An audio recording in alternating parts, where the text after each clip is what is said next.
Hey fellow garden gnomes, this is Brittany. Welcome back to my channel where I'm building a homestead on 1/3 of an acre. The 2021 garden season is coming up on us fast and I've already been starting seeds indoors, although I still have a few more to go before I'll be able to plant them outside because our average last frost date is usually the start of June, but can even be as late as mid-June depending on the year.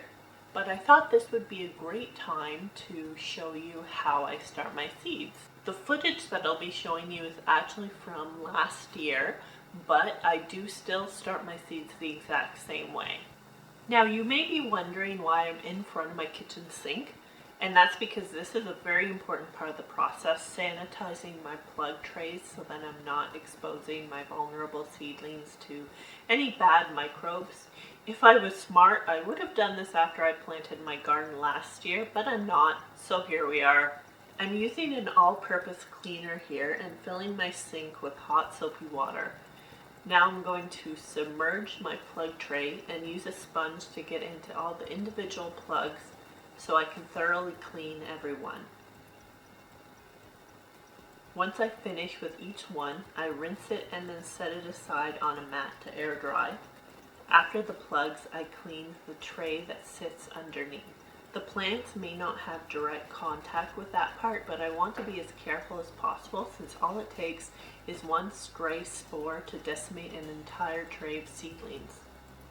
Here's a view of how I set up the trays on mats and dish towels to drip dry. I'll leave those for a couple days at least to really make sure they're dry when I use them.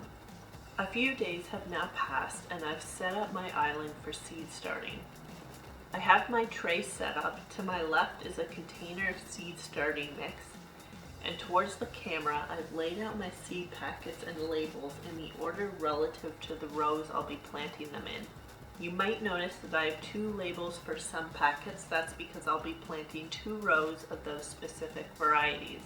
First thing I'm doing is wetting my soil. This is so that I can plant the seed and leave the tray alone until the seeds germinate and not have to worry about displacing the seeds by pouring water on the top of the soil or there being dry spots because the soil isn't evenly wet.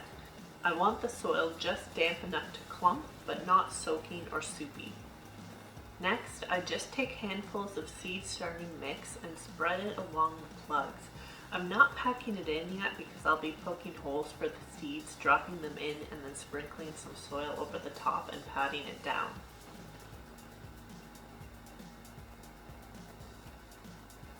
I'm poking multiple holes because with some varieties I'll plant multiple seeds and take the strongest one, or maybe even separate the 2 seedlings that come up and put them each into their own container.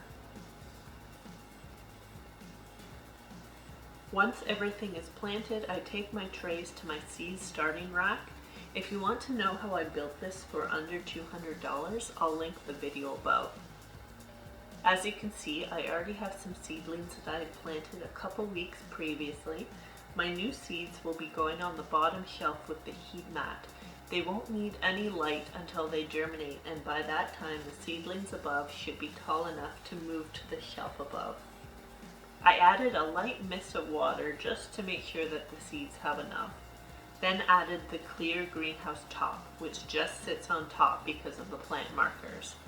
This will help hold in heat and moisture to speed up germination. However, it's important to remove them once the seeds have germinated because if soil stays damp for too long with no air circulation, it creates a great environment for fungi to strangle your tender seedlings. It is a little tricky knowing exactly when to take the cover off, and honestly you just need to get a feel for it from experience. So that's how I start my seedlings every year. If you enjoyed this video, please give it a thumbs up. And if you're interested in seeing more of my developing homestead, please hit subscribe. Until next time, stay wildly green.